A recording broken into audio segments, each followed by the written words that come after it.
Microplastics. Microplastics are those small, often toxic particles that are the result of degrading plastic or consumer products. This is what I found in a cheap can of tuna when I looked at it under the microscope. I found what appeared to be microplastic. The question is, what would this potentially do to my health? Do they contain cancer-causing agents? Or maybe they cause inflammation? National chains like McDonald's, Domino's, and Chipotle all have something in common, according to new research: potentially dangerous chemicals found in the food. Dr. Lariah Edwards is the lead researcher of the study that analyzed fast food, finding phthalates and other plasticizers leaching into the food we eat. The chemicals are used to make plastic soft for food packaging, processing equipment, and handling gloves. Many studies have demonstrated how microplastics make their way into our bodies through food and water. However, researchers say microplastics are even tiny enough to enter the bronchioles and get trapped in different parts of the airway branches. Some numbers show humans could be inhaling the equivalent of an entire credit card's worth of plastic within a week. Researchers affiliated with the journalism organization Or Media tested nearly a dozen brands of water purchased in countries around the world, and they found some disquieting things. So what they did is they went to a number of countries: Asia, North America, South America, Europe, and they pulled bottled water that was available on the shelves and sent it to a lab in New York, had it tested, and they were looking for microplastics. Those are extremely tiny pieces of plastic, the thickness of a human hair, and in many cases they found them. In fact, in 93% of the bottles that were tested, brands that you know, Aquafina, Dasani, Nestle, the list goes on and on. International brands, Evian, and not any brand in particular. Wow. All sorts of brands. In 93% of the bottles they tested, they found these microplastics. They're absolutely everywhere. We've got this growing evidence that the microplastic is a problem, that not very much has been done to look at solutions. What do we do about it? We need to start to take action. Since the invention of plastic in 1907, nearly every single piece of plastic that's ever been created is still somewhere on Earth, floating in the ocean, lying on the seabed, buried underground, or piled high in a landfill. And sure, it might be bad for sea turtles, but it's also extremely bad for you because of one thing: microplastics.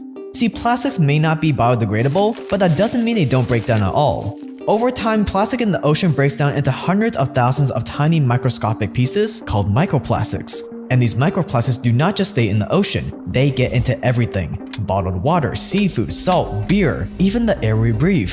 In a study where they investigated the indoor air quality of 3 apartments, they found all of them to be contaminated with microplastics in the air. And they estimate that the average human inhales a credit card's worth of microplastics every single week. And these microplastics have been linked to a long list of health issues, including insulin resistance, reproductive problems, cancer, unexplainable weight gain, metabolic disorders, and neurotoxicity. Or in other words, they're linked to all the common problems we see in America today. But what's scary is that there's literally no way to avoid them. Even if the whole world stopped producing plastic right now, there are already more than 8 billion tons of plastic in the world.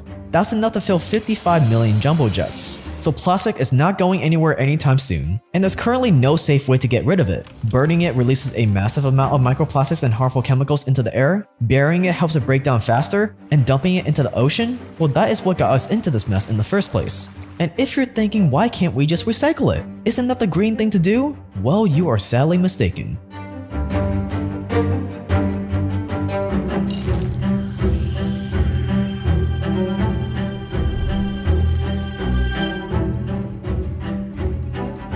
On the surface, microplastics seem gross but harmless. I mean, come on, most of the plastic we eat or drink will eventually pass through our system, right? So what is the harm? Well, there are many. Super small pieces of microplastics or microplastics with sharp edges can actually cause damage to our lungs and organs. But on top of that, the real danger are in the chemicals that make up plastic. Plastic is one of the most versatile products on Earth. It's flexible, it's bendable, it comes in all shapes and sizes. But to get all these variations, plastic manufacturers need to add a long list of chemicals to their products. As it stands, there are more than 10,000 of these chemicals for manufacturers to choose from. These 10,000 chemicals are what make plastic straws bendy and plastic toys hard and durable.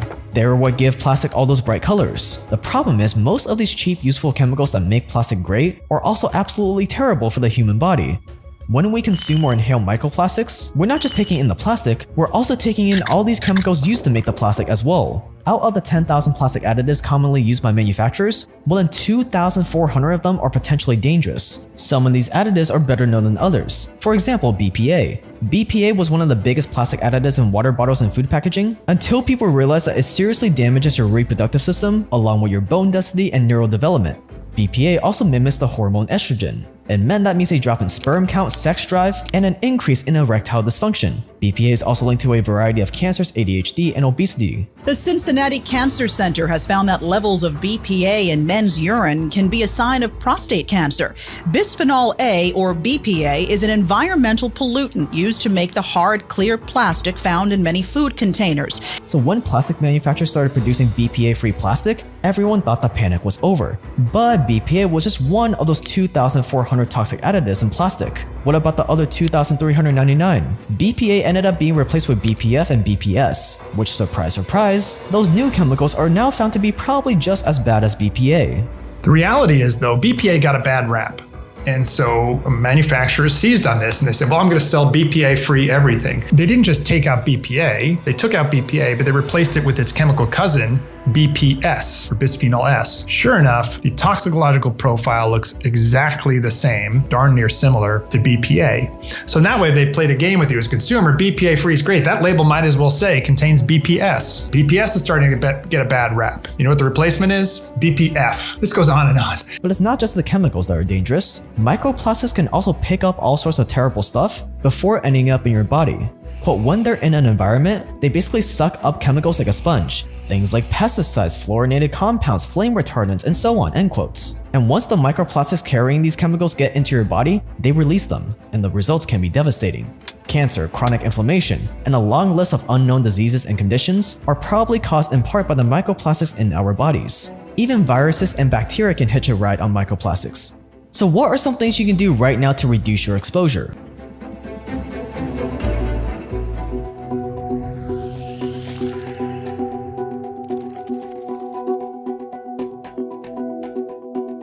If you're still using a plastic cutting board or plastic kitchen utensils like a spatula, now is a good time to throw all of it away and opt for wooden or stainless steel versions. Another thing you can swap out right now are plastic bottles. And in general, you want to see what products you're in contact with on a daily basis that are plastic and replace them. Seriously, throw out the cutting board right now. Unless you want to be eating 7 to 50 grams of microplastics from it. Quote, on the upper end of the scale, plastic boards shed the equivalent to the mass of 10 red Solo cups worth of microplastics over the course of a year, end quotes. But let's say you don't use any plastic at all. Even that won't keep you safe. Most plastic ends up being dumped into a landfill or the ocean. We're talking paint, clothes made from synthetic fabric, car tires, beauty products, shower gels, exfoliants, tea bags, and even fishing nets. All these things are constantly giving off more and more microplastics into the environment. It's gotten so bad that up to 12% of the dust in American homes, just regular old dust, is actually made up of microplastics. They've even found microplastics in human breast milk. Scientists have even recorded huge amounts of microplastics falling from the sky in the mountains of southern France, more than 60 miles from the nearest city. And as we mentioned before, all the plastic that we've ever produced and will produce is here to stay. So unless we want to breathe in even more microplastics as the years go on, we need to recycle more plastic. We need to reuse more plastic so it doesn't end up in landfills or the ocean where it breaks down. The problem is recycling as it stands today is pretty much a sham.